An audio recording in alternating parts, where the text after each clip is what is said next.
είναι εύκολο του πιανού τα πει. Αναγκήσαμε. Θα πει. Όχι, δεν είναι. Και σου. Το τρόλε. Καλημέρα. Καλημέρα, τι καλημέρα. Ποια καλημέρα. Τώρα με συσκευάσεις στον πόδι στο σπίτι μου. Δεν τα αγγίξω. Τα άξω με κάπου στο τελευταίο, κύριε Περίπου. Με βάλανε. Ένας πολιτικός αντιπαλός σας. Δεν ξέρω. Μου λέει, άνεργος είστε. Του λέω, εγώ άνεργος. Μου λέει, θέλει να βάλει χρήματα. Του λέω, εγώ ναι, βέβαια θέλω. Μου λέει, πάρε μια λίρα και δώσε μια βαθιά και θέλω το κύριο. Λέω, εγώ αυτό κάνω. Σοβαρά. Ναι, θέματα θα σας πω τώρα κύριε Περίπου. Είμαστε βαλτός. Βαλτός, τι λέμε τώρα, από πολιτικός στο αντιπάλου. Δηλαδή, δεν λέει. Λέτε κύριε Περίπου, άμα σας ήξερα, θα έκανα εγώ τέτοιο πράγμα. Άπαπα. Εσύ λοιπόν, μόνο εσύ. Μα τι είναι αυτή που έχετε κύριε Περίπου. Και ποιος δεν σας ξέρει. Καλά, φωτογραφίες μου, δεν είδες ποτέ. Τόσο δημοσιεύτηκαν στην προεκλογική περίοδο. Φωτογραφίες είναι αυτές τώρα κύριε Περίπου. Πώς θα δείχνουν έτσι τώρα, πώς θα αποτυπώνουμε σήμερα σε μια κόλλα χαρτί. Τέτοιο λεβεντάνθρωπο, 2 μέτρα παλικάρι. Αυτό μάθω, σωστό. Κρέμασμα θέλω κύριε Περίπου με φωτογράφησα.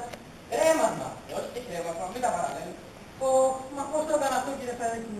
Ξέρω εγώ, εμένα ρωτάς. Μα κύριε Περίπου, είμαι πραγματικά παρηγόρητος σας λέω. Είναι σοβαρό, τι θα κάνω εγώ τώρα, πώς, τι.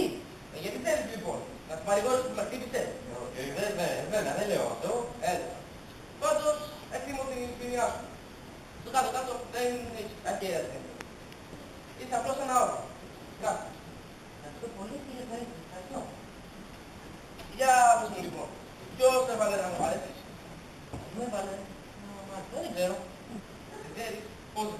Κοιτάξτε, ξέρω δηλαδή, αλλά δεν ξέρω το όνομά του. Τα χαρακτηριστικά του, δεν τα θυμάσαι. Βέβαια, πώς. Εννοείται. Ήταν ένας χοντρός, ψηλός και με έναν διαφορετικό. Άμα το δεις θα το ξαναθυμάσαι. Και βέβαια, τόσο ψηλής μουστάκι. Είχε πολύ μουστάκι. Να σας πω, δεν είναι εύκολο να προσδιορίσω τώρα τον νόμο. Ήτανε πάντως ένα μουστάκι ορατό. Πολύ ψηλό. Κοιτάξτε, δηλαδή δεν ήταν και τελώς ψηλό, αλλά όχι. Κοιτάξτε, για να είμαι ακριβής. Ήτανε μάλλον, δηλαδή ήταν ψηλός που τον τόπερ. Ήταν ένας κοντός που ψηλόφερα. Όπως συγκεκριμένες πληροφορίες. Απέναντία. Εγώ νομίζω ότι είμαι σαφέστατος. Κοιτάξτε, καταφέρετε κύριε, το φόντο ρε. Ο κύριος Πεπρούδος το φίλε. Αυτό δεν περίμενες. Κυρία μου, τι να πω, εσείς δεν έχετε το Θεό που το λόγο σας δεν κρατάτε. Γεια σας κύριε. Ποιος είστε εκεί.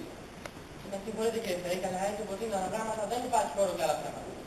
Πάντως, επειδή μου είπαν ότι είστε λάθος των ψευτών και θαυμαστείς τους ψεύτους, λαμβάνω για μια ακόμα φορά το θάρρος να σας πω. Θεόδωρος Πάρλας Εκβόλου, γνωστός Πάρλας στο Σέσταρο, είστε στο δώρο. Αν προτιμάτε το συγκεκριμένο, κύριε των δυνάμεων. Καλά, δώσε μου κάτι δεν συγγένει. 2 δεκάρια φορές είπα για αυτό και να έρθει. Δεν τι είπα, δίκαιες. Να τους εξηγήσω. Τι να μας εξηγήσω. Ένας μήνας στον φυλακή και ακόμα να τον βγάλει. Ναι, μάλιστα. Πώς, αλλά... Τι, πώς δεν βλέπω. Κύριε Παπαδάκη, με συγχωρείτε, δεν βέβαια. Αυτή την ώρα την έχω αναλάβει εγώ. Ποιος είσαι. Θεόδωρο, το ιδιαίτερο, ποιος άλλος.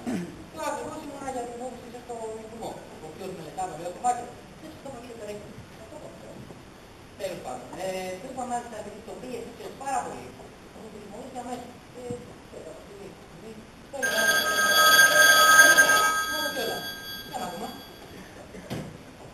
Εδώ, έτσι είστε κύριε Υπουργέ μου. Ναι, εσύ βέβαια, εγώ αυτό. Τι μου κάνετε. Τι κάνατε με την υπόθεση του κύριου Βαρουφιάκη, το δίκατε. Α, που το θυμηθήκατε, βέβαια. Και τι θα γίνει λοιπόν. Α, μη μας τα κάνετε αυτά κύριε Υπουργέ μου. Σας είπα, ο κύριος Βαρουφιάκη εννοεί να βγάλει οπωσδήποτε τον άνθρωπο από τη φυλακή. Ο κύριος Βαρουφιάκη είναι στενότατος οικογενειακός φίλος. Α, κύριε Υπουργέ, όλα και όλα. Το υποσχεθήκατε.